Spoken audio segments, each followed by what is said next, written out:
Bonjour mesdames et messieurs et bienvenue dans ce flash d'information. Le vice-président de la République a offert hier samedi un dîner en l'honneur du corps diplomatique, une tradition annuelle initiée par Daniel Kablan-Duncan depuis son passage à la tête du ministère des Affaires étrangères. Un événement festif mis à profit pour renforcer les relations entre la Côte d'Ivoire et les États ou organisations représentées dans notre pays. Mahama Traoré. Daniel Kablan-Duncan est le corps diplomatique accrédité en Côte d'Ivoire. C'est l'histoire d'un partenariat qui dure depuis maintenant 6 ans. Un partenariat célébré chaque année autour d'un déjeuner offert en l'honneur des diplomates étrangers. Il s'agit ainsi de vous traduire, Excellence, l'étroitesse des liens entre la Côte d'Ivoire et les États, organisations ou institutions que vous représentez, mais également la communion entre les populations ivoiriennes et les peuples frères de vos pays respectifs. Moment de communion, mais également de reconnaissance pour le vice-président ivoirien à l'endroit du corps diplomatique. Excellences, Mesdames et Messieurs, pendant 4 années, en qualité de Premier ministre, chef du gouvernement, j'ai bénéficié de l'appui constant de vos Excellences, ainsi que de l'accompagnement stratégique et technique des institutions de développement que vous représentez en Côte d'Ivoire. Je voudrais donc vous exprimer, au nom de son Excellence M. Alassane Ouattara, Président de la République, notre infinie gratitude pour toutes les actions que vous avez initiées et mises en œuvre pour accompagner la Côte d'Ivoire sur le chemin de développement économique et social. 2017, une année que les ambassadeurs étrangers espèrent prometteuse pour la Côte d'Ivoire. En témoignent les vœux formulés par le nonce apostolique, doyen d'âge du corps diplomatique. Monsieur le vice-président, nous voudrions vous présenter pour l'année 2017 les souhaits d'une année heureuse, fructueuse et paisible.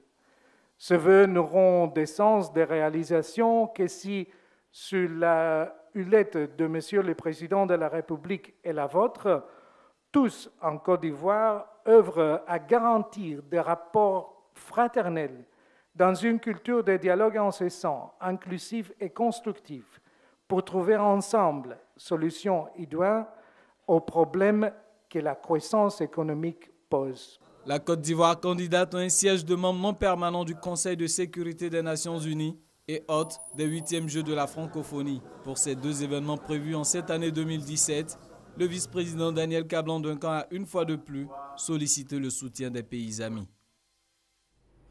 La 37e édition de la Foire internationale du tourisme de Madrid se tient en ce moment même. Cette année, ce rendez-vous touristique enregistre plus de 150 000 participants et plus de 9 000 entreprises. 165 pays sont présents, dont la Côte d'Ivoire. L'ex-président gambien Yaya Jammeh, qui a accepté de céder le pouvoir à son successeur Adama Barrow après 6 semaines de crise politique, a quitté Banjul hier samedi soir à bord d'un avion privé. Son avion a décollé peu avant 21h20 temps universel pour la Guinée-Conakry. Il était accompagné du président guinéen Alpha Condé. Il se rendra définitivement en Guinée équatoriale. Le président élu Adama Barrow est attendu au pays. Il est en exil au Sénégal voisin. Autre information, au moins 13 personnes ont été tuées et une centaine blessées hier samedi dans le déraillement d'un train dans l'est de l'Inde, près de la frontière entre les États d'Odisha et d'Andhra Pradesh. Les causes de l'accident ne sont pas connues. En France, le premier tour de la primaire socialiste a lieu ce dimanche. 7 candidats sont en liste, dont l'ancien premier ministre Manuel Valls. Et puis un séisme de magnitude 8 a frappé ce dimanche la Papouasie-Nouvelle-Guinée. L'Institut d'études géologiques américain avait annoncé un tsunami, mais c'est plutôt un tremblement de terre qui s'est produit vers 15h30 heure locale, 4h30 temps universel. Le président des États-Unis d'Amérique, Donald Trump, recevra son homologue mexicain Enrique Peña Nieto le 31 janvier à la Maison-Blanche. Mais avant, Donald Trump recevra la première ministre britannique Theresa May vendredi à la Maison-Blanche.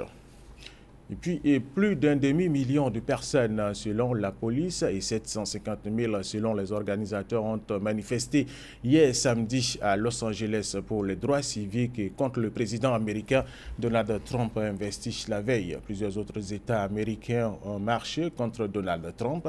La chanteuse Madonna était de la marche des femmes de Washington. Elle a appelé à la révolution de l'amour. Le magazine de ce dimanche va être collé à l'actualité sportive en Afrique. Vous le savez, nous sommes en pleine CAN, la Coupe d'Afrique et des Nations de football. Et avec notre invité Kapi Bakayoko, nous allons parler justement de football avec des footballeurs qui gagnent beaucoup d'argent. Il nous dira comment en est-on arrivé là. Et ce sera à 13h30, fin de ce flash d'information. Merci de l'avoir suivi.